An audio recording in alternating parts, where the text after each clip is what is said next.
কিন্তু এটা করা উচিত ছিল না। এখন আমরা নিয়েছি একটা ভেজ থালি, একটা চিকেন থালি।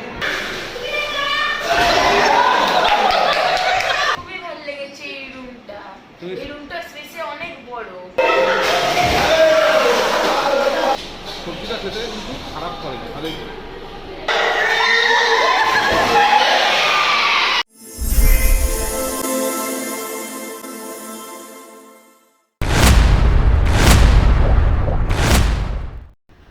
নিউ দীঘা স্টেশন থেকে টোটো ধরে আমরা অবশেষে চলে এলাম আমাদের আগে থেকে বুক করে রাখা হোটেল অভিবসাতে। এই হোটেলে আমরা 103 থেকে 106 অবধি রুম বুকিং করে রেখেছিলাম, আর আমাদের রুমটা ছিল 103। Hello friends, welcome back to whatever life once again. আগের ভিডিওতে তোমরা দেখেছিলে আমাদের ট্রেন জার্নি, যারা দেখোনি তারা এখনই ক্লিক করে দেখে নাও।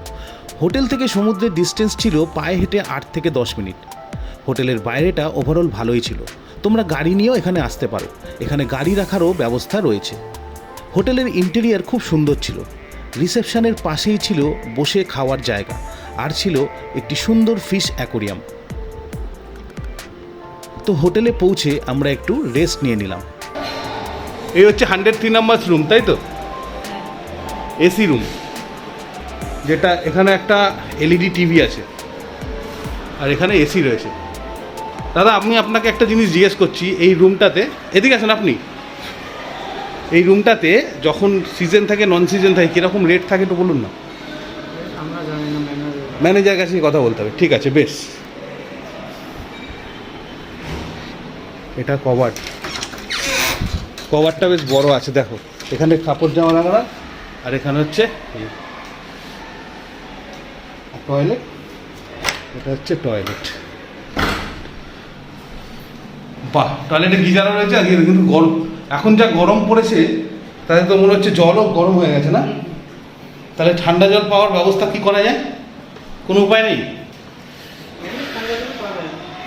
এই হচ্ছে ওভারঅল রুমটা। আচ্ছা, ঠিক আছে। হোটেলের এদিকে একটা ব্যালকনি রয়েছে, এই স্লাইডিংটা খুলে দেখো একটা এরিয়া রয়েছে। বাইরে বিভৎস গরম, এই হচ্ছে বাইরেটা। বেশিক্ষণ দাঁড়ানো যাচ্ছে না, তো আবার আমরা চলো ঘরেই ঢুকে যাই।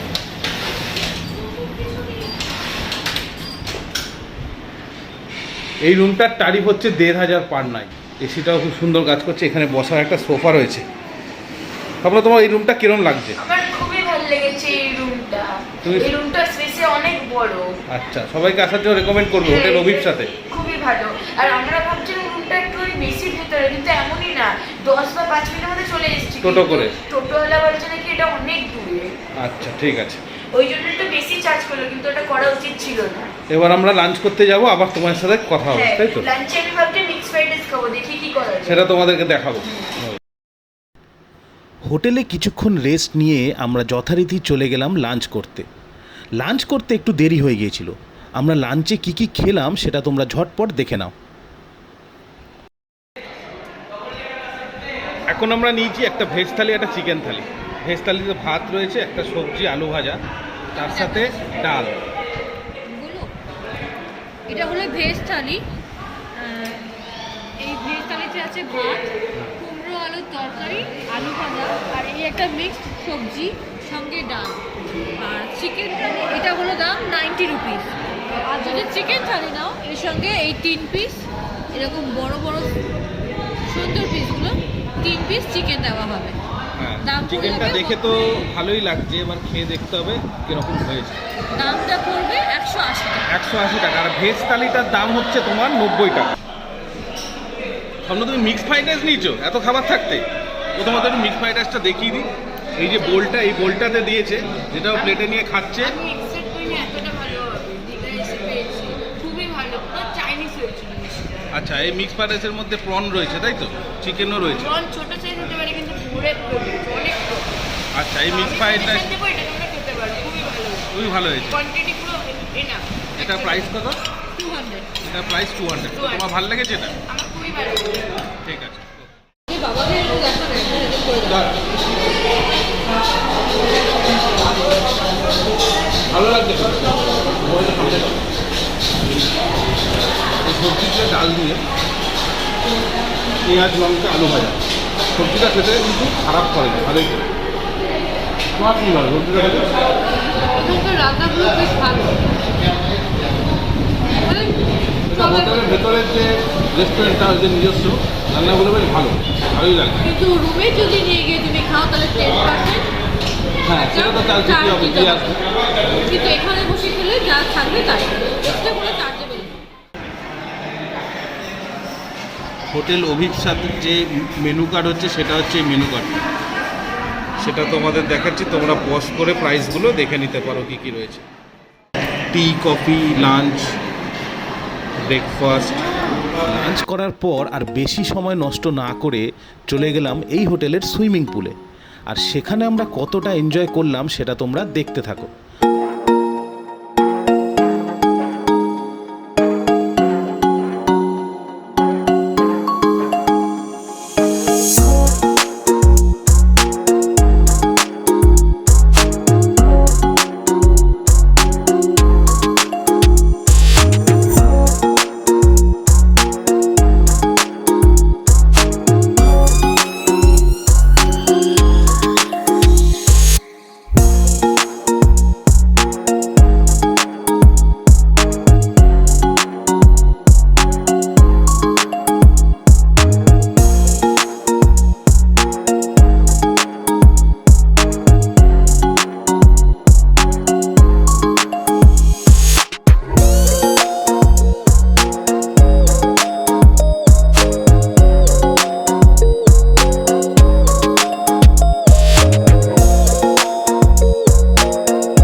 তাহলে তোমরা দেখতে পেলে আমরা সুইমিং পুলে কতটা এনজয় করলাম। এই সুইমিং পুল থেকে আমাদের উঠতেই ইচ্ছা করছিল না। যাই হোক, সুইমিং পুল থেকে উঠে আমরা কিছুটা রেস্ট নিলাম, তারপর দীঘার কিছু সাইট সিন করতে বেরোলাম। কোন কোন সাইট সিনে গেলাম সেটা যদি জানতে হয় অবশ্যই চ্যানেলে চোখ রাখো। দেখা হবে পরের ভিডিওতে খুব তাড়াতাড়ি, ততক্ষণ সবাই ভালো থেকো।